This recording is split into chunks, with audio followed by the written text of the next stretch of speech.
Okay, hello bachcho. Let us continue with our revision for the upcoming prelims examination with the help of UPSC previous year questions. We have already done some questions. Let us now continue with the next question. The next question is from the Contempt of Courts Act that we have in our country. So UPSC has asked this question in 2022 prelims. So first let us revise this topic and then we will revisit this question. तो सबसे पहले तो contempt of court, इसकी definition constitution में given नहीं है। तो parliament ने सान्याल कमेटी की रिकमेंडेशन पे 1971 में एक एक्ट बनाया जिसका नाम है कंटेम्प्ट ऑफ कोर्ट्स एक्ट। तो पहली बात जो आपको ध्यान रखनी है that contempt has not been defined in our constitution. Article 129 and article 215 ये दोनों आर्टिकल्स सुप्रीम कोर्ट को और हाई कोर्ट्स को डिक्लेयर करते हैं as courts of record. Courts of record.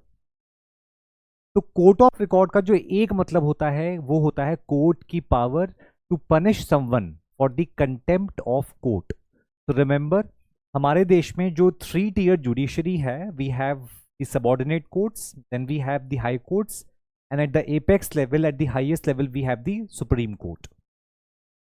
तो कंटेम्प्ट के लिए पनिशमेंट देने की पावर वो सबऑर्डिनेट कोर्ट्स के पास नहीं है। That power is only with the supreme court and the high courts.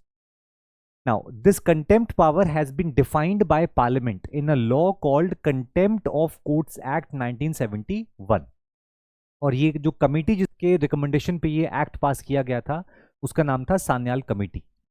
अच्छा, अब कंटेम्प्ट दो तरह का होता है एज पर दिस लॉ। जो ये पार्लियामेंट ने लॉ बनाया है उसके हिसाब से दो टाइप का कंटेम्प्ट होता है। पहला है civil contempt and second is criminal contempt.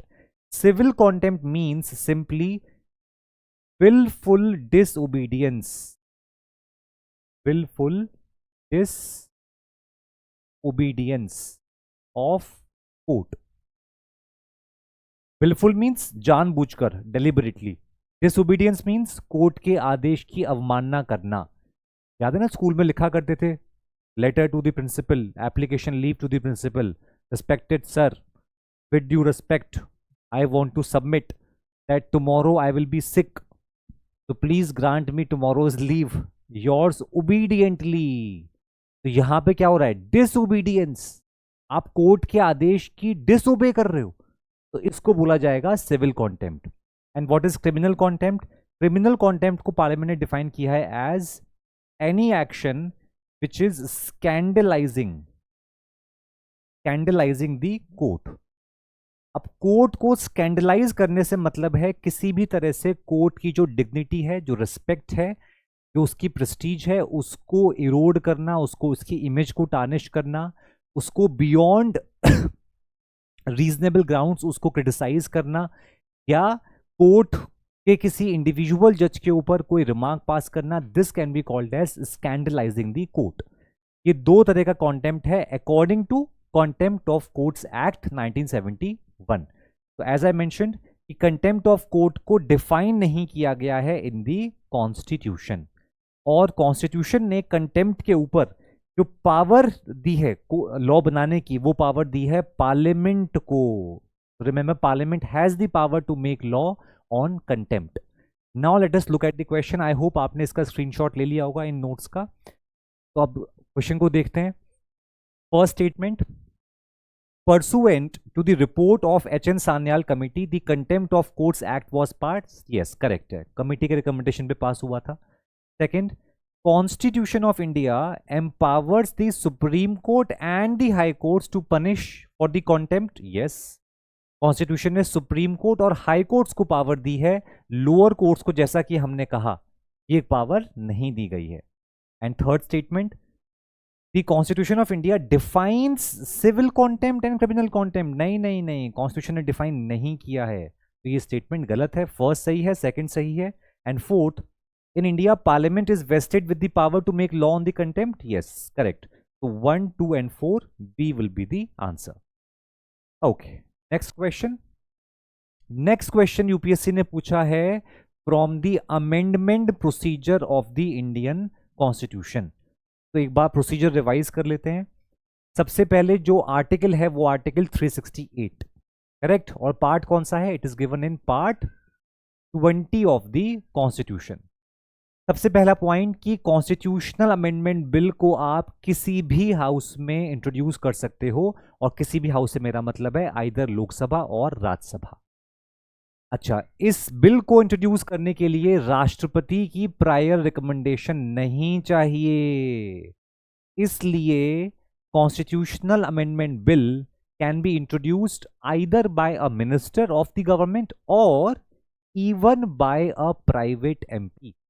तो मान लो किसी ओपोजिशन पार्टी का एमपी है जो मंत्री नहीं है, वो प्राइवेट एमपी है, वो भी हमारे संविधान को अमेंड करने के लिए एक बिल पार्लियामेंट में ला सकता है under article 368। So it can be a government bill or a private member's bill. Passage के लिए दोनों हाउसेस को सेपरेटली पास करना होता है। सेपरेटली, यहां पे वर्ड का क्या मतलब है कि अगर अमेंडमेंट को लेके दोनों हाउसेस के बीच में कोई डिसएग्रीमेंट होता है, तो मान लो ये बिल है कॉन्स्टिट्यूशनल अमेंडमेंट बिल, ठीक, इसमें लिखा पहले पॉइंट में कि हम इस आर्टिकल को ऐसे अमेंड करेंगे, इस आर्टिकल को ऐसे अमेंड करेंगे, इस आर्टिकल को ऐसे अमेंड करेंगे। ये बिल जो पास होके दूसरे हाउस में गया, तो दूसरा हाउस क्या कह रहा है कि नहीं नहीं, इस वाले आर्टिकल को ऐसे अमेंड करेंगे, इसमें ये गड़बड़ है, इसमें ये गड़बड़ है, और दोनों हाउसेस में कंसेंसस नहीं बन पा रहा है as to how and what let us say to amend in the constitution. In that case joint sitting is not allowed under article 108. That is why we are mentioning that both the houses have to pass the bill separately with a special majority. And what is special majority? Majority of total membership of the house and majority of not less than 2/3 of members present and voting. Important points यहां पे दिए हुए हैं। Joint sitting दोनों houses की allowed नहीं है, और 24th अमेंडमेंट के बाद जब एक सीएबी पास होकर प्रेसिडेंट के पास जाता है तो उनके पास कोई वीटो पावर नहीं होती है। ये हमने लास्ट क्लास में डिस्कस किया था। अब जरा क्वेश्चन देख लेते हैं। A bill amending the constitution requires a prior recommendation. No, so this is wrong. When a constitutional amendment bill is presented to the President of India, it is obligatory for the President of India to give his yes and yes. It is obligatory. He does not have veto power after 24th amendment. And third, a constitution amendment bill must be passed by both the Lok Sabha and the Raj Sabha by a special majority, and there is no provision for joint sitting. This is also correct. So answer is B, 2 and right. Okay, next question. I hope आपने notes का screenshot ले लिया होगा। Next question is regarding the exclusive powers of Lok Sabha. तो हमारे constitution में लोकसभा या राज्यसभा की एक्सक्लूसिव पावर्स क्या हैं, एक बार वो रिवाइज कर लेते हैं फटाफट। लोकसभा की स्पेशल पावर्स क्या हैं? पहला, पैसेज ऑफ कॉन्फिडेंस मोशन। तो ये आपको पता है कि सरकार बनाने के लिए मेजॉरिटी कहाँ होनी चाहिए? लोअर हाउस में। तो राज्यसभा से कोई मतलब नहीं है उस चीज का। तो passage of confidence and no confidence motions it takes place only in Lok Sabha, तो ये स्पेशल पावर है। Second, passage of no confidence motion, voting on demands for grants यानी कि बजट। तो this I am sure you know that discussion on budget takes place in both the houses, but the voting on demands for grants, the voting on budget takes place only in Lok Sabha. And third is introduction and passing of money bills. तो money bills आपको पता है that they are introduced only in Lok Sabha, and Rajya Sabha cannot reject a money bill, it cannot amend a money bill, it can only delay it for 14 days. तो ये exclusive powers हैं लोकसभा की, correct. अब आते हैं राज्यसभा पे। राज्यसभा की भी 3 एक्सक्लूसिव पावर हैं। पहला, initiating the process for the removal of vice president of India. So remember, vice president के रिमूवल की जो प्रोसेस है उसको इनिशिएट स्टार्ट राज्यसभा ही कर सकती है। राज्यसभा से पास होकर रिजोल्यूशन जाएगा Lok Sabha, but the entire procedure can not be initiated by Lok Sabha, it is only Rajya Sabha's special power, right. Okay, second, under article 249। अब आपको पता है कि स्टेट लिस्ट जो दी है हमारे कॉन्स्टिट्यूशन में, उसमें जो मैटर्स हैं, जो सब्जेक्ट्स हैं, उस पे लॉ बनाने की पावर पार्लियामेंट की नहीं है। But there are 5 circumstances in our constitution during which parliament can make laws even on the subjects of the state list. And out of those 5 circumstances, one of them is given in Article 249. उनमें से एक दी है article 249 में, और वो क्या है कि अगर राज्यसभा नेशनल इंटरेस्ट में एक रिजोल्यूशन पास कर दे स्पेशल मेजॉरिटी के साथ, not less than 2/3 of members present and voting, तो पार्लियामेंट के पास पावर आ जाती है to make laws with respect to a matter in state list. अब देखो, रटने की जरूरत नहीं है। राज्यसभा किसको रिप्रेजेंट करती है? Rajya Sabha represents whom? Rajya Sabha represent the states of India. तो अगर स्टेट्स ये चाहते हैं कि भाई एक स्टेट लिस्ट के मैटर के ऊपर पार्लियामेंट ही लॉ बनाए, तो स्टेट्स के बिहाफ पे ये काम कौन कर सकता है? जो स्टेट्स को रिप्रेजेंट करता है। और स्टेट्स को रिप्रेजेंट कौन करती है? Rajya Sabha. Lok Sabha represents the people of India. So when Rajya Sabha passes a resolution allowing the parliament to make a law on state list, that is like states are allowing the parliament to make a law on state list subject, right? और जो तीसरा special power है वो है article 312 and that is creation of knew all India services. तो आपको पता है इंडिया में फिलहाल 3 ऑल इंडिया सर्विसेज हैं, that is IAS, IPS and what is third one? IFS। अभी ये IFS क्या है? इंडियन फॉरेस्ट सर्विस है या ये इंडियन फॉरेन सर्विस है? ये आप लोग मुझे बताओगे कमेंट करके। Let me see who gives the right answer. तो ये 3 ऑल इंडिया सर्विस हैं। अब अगर कल को if we require to create another all India service, तो उसके लिए राज्यसभा को पहले एक रेजोल्यूशन पास करना है। अगेन देखो, लॉजिक वही है। इस सर्विस के ऑफिसर्स स्टेट्स में भी काम करेंगे, इसलिए आपको स्टेट गवर्नमेंट्स की भी कंसेंट चाहिए, और स्टेट्स के बिहाफ पे कौन देगा वो कंसेंट या परमिशन? राज्यसभा। तो under article 312 parliament can create a knew all India service after Rajya Sabha passes a resolution. ये हैं दोनों हाउसेस की एक्सक्लूसिव या स्पेशल पावर्स आप कह सकते हो। On remaining all other matters both houses have equal powers. Now let us look at that question. To ratify the declaration of emergency, दोनों हाउस को करना होता है, वो लोकसभा की एक्सक्लूसिव पावर नहीं है। So this is wrong. To pass a motion of no confidence, yes. To impeach the president, no. Impeachment के लिए resolution दोनों हाउस में पास होना होता है। तो answer is 2 only. Right? Okay. Next question. ये क्वेश्चन आया है फ्रॉम एंटी डिफेक्शन लॉ। ये आजकल बहुत फेवरेट टॉपिक है यूपीएससी का। ये मैं आपको दिखाऊंगा, ये बैक टू बैक ईयर्स में वो क्वेश्चन पूछ रहा है, and specially after the Raghav Chadha case recently this is again a topic which is in news. तो एक बार पहले टॉपिक रिवाइज कर लेते हैं, उसके बाद हम दोबारा आएंगे इस पे। सबसे पहले एंटी डिफेक्शन लॉ हमारे ओरिजिनल कॉन्स्टिट्यूशन में गिवन नहीं था। तो ये जो आयाराम गयाराम वाली कल्चर स्टार्ट हुई, जिसको हम फ्लोर क्रॉसिंग भी कहते हैं। फ्लोर क्रॉसिंग क्यों कहते हैं? ब्रिटिश पार्लियामेंट में, which is a 2 party system, the ruling party MPs sit on the right of the speaker and the opposition parties MPs sit on the left of the speaker. तो मान लो conservative party power में है तो उसके MPs इस तरफ, labour party के MPs इस तरफ। तो किसी MP को अगर अपनी पार्टी चेंज करनी है तो वो सिर्फ क्या करेगा? वो अपनी चेयर पे जहाँ बैठा है वहां से उठेगा, 2 कदम चलेगा आगे और उधर जाके बैठ जाएगा। उसने फ्लोर क्रॉस करके सीट ले ली, तो ये माना क्या जाएगा? उसने पार्टी बदल ली। वहीं से टर्म क्या स्टार्ट हुई? Floor crossing. तो ये फ्लोर क्रॉसिंग को रोकने के लिए राजीव गांधी गवर्नमेंट ने 1985 में लेकर आए थे 52nd अमेंडमेंट।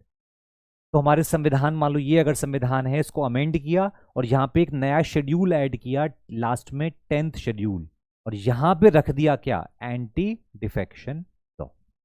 ठीक, अच्छा, डिफेक्शन, अब ये लॉ किस चीज को रोकता है, डिफेक्शन को रोकता है। डिफेक्शन का मतलब क्या होता है, what is the meaning of to defect, defect करना, नाउन नहीं वर्ब, डिफेक्ट, डिफेक्ट होना नहीं, डिफेक्ट करना। डिफेक्ट करना मतलब आशिकों की भाषा में बेवफाई करना, प्यार हमसे और शादी किसी और से, तो क्या निकली, बेवफा, मतलब डिफेक्टर, उसने डिफेक्ट कर दिया।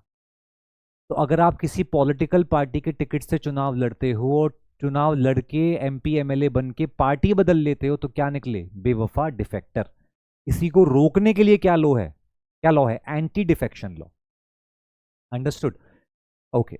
ऑन रिकमेंडेशन ऑफ 56 कमेटी ये लॉ बनाया गया था।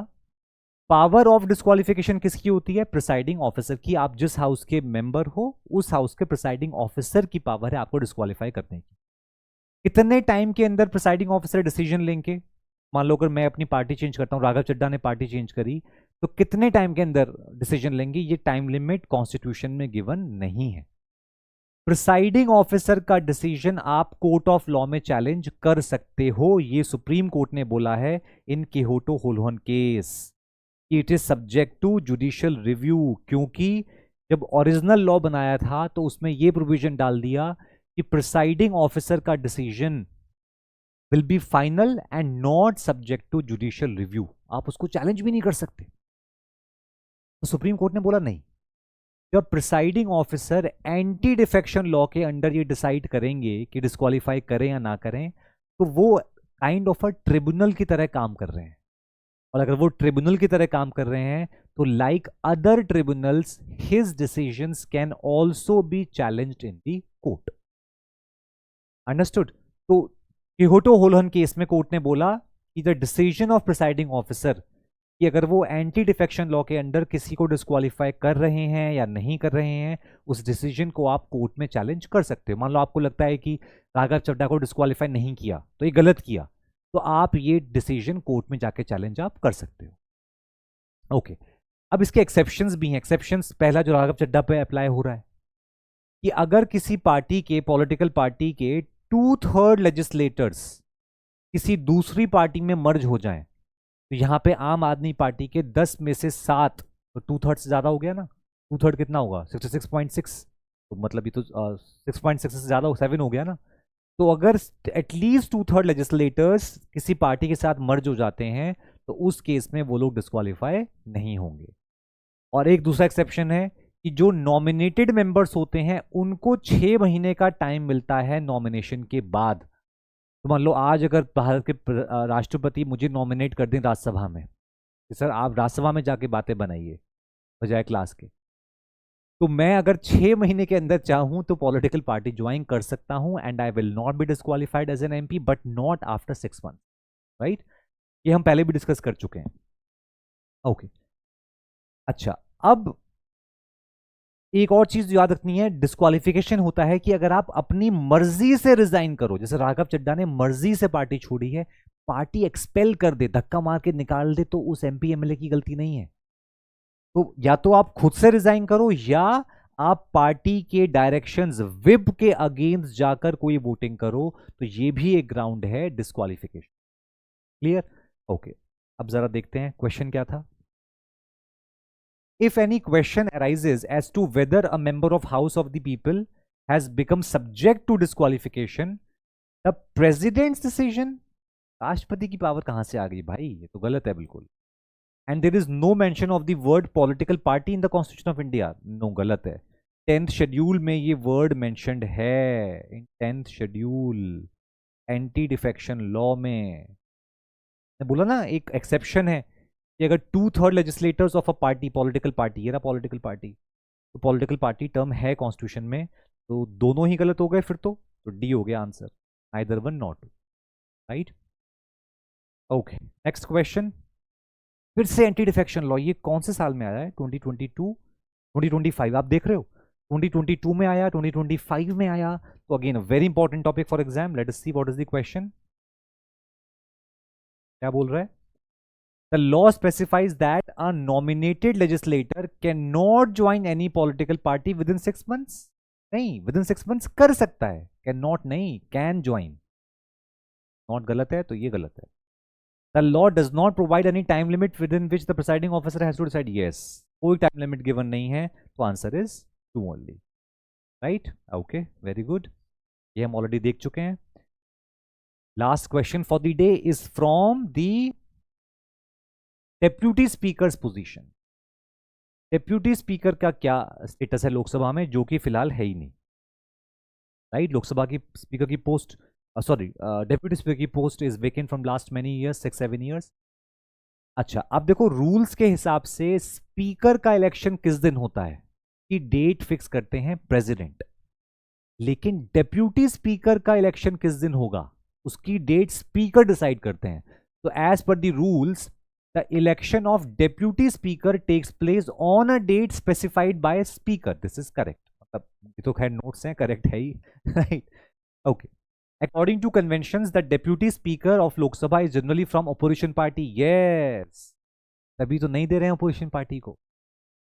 भाई opposition party कांग्रेस पार्टी को जाएगी ना ये पोस्ट, राहुल गांधी की पार्टी को जाएगी, तो उनकी पार्टी को देने से अच्छा है किसी को मत दो. एक पतंग कटी, 2 लड़कों ने लूट ली, अब दोनों लड़के बोलेंगे मेरी नहीं तो तेरी भी नहीं बेटा. मोदी जी क्या बोल रहे हैं राहुल गांधी को कि बेटा तेरी मेरी नहीं है तो तेरी भी नहीं होने दूंगा सीट. राइट. खैर, when deputy speaker presides over the sittings of Lok Sabha, he enjoys all the powers of speaker. Correct. तो जब वो स्पीकर का काम करेंगे तो he will enjoy the powers of speaker. Can be removed from office by a resolution passed by majority of all the then members. ये procedure same as that of speaker. Right. And he holds office until the Lok Sabha is constituted after next general election. तो term कब तक है, अगली लोकसभा तक. Right. Okay, अब जरा देखते हैं क्वेश्चन. तो as per the rules of procedure and business, the election of deputy speaker shall be held on a date as speaker may fix. Correct. There is a mandatory provision that election of a candidate as deputy speaker of Lok Sabha shall be from either the principal opposition party or the ruling party. ऐसा कुछ नहीं है भाई, सिर्फ एक convention है, कोई mandatory provision नहीं है, और वो भी रूलिंग पार्टी से नहीं होगा. कहां से होगा, अपोजिशन से होगा. तो डबल गलत है, करेला ऊपर से नीम चढ़ा गलत है. Right. Third, the deputy speaker has the same power as of the speaker when presiding over sitting of the house. Yes, this correct.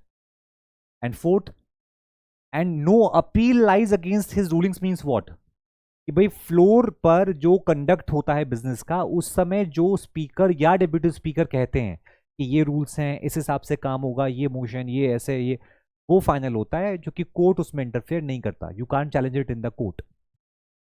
And fourth, the well established parliamentary practice regarding the appointment of deputy speaker is that the motion is moved by speaker and duly seconded by PM. नहीं, ऐसा कुछ नहीं है.